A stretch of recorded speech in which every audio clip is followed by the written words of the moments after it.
this is the card that we're going to make, and I've had a lot of fun working with this. And so this piece here and this piece is coming from our envelopes. And so I have this envelope, and I will be cutting that out, and this part here will be the part that goes to the inside of my card.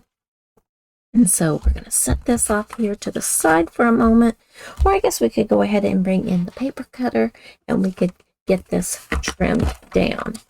All right, so we need this to be at 3 1/8 by 4 1/2. And so I'm going to come in here and I'm going to cut this little flap off. Just like that. And I'll keep my measurements there. Okay, so I need to go to 3 1/8. So I'm going to come over here to 3 1/8. And it's just going to clear these decorative edges here.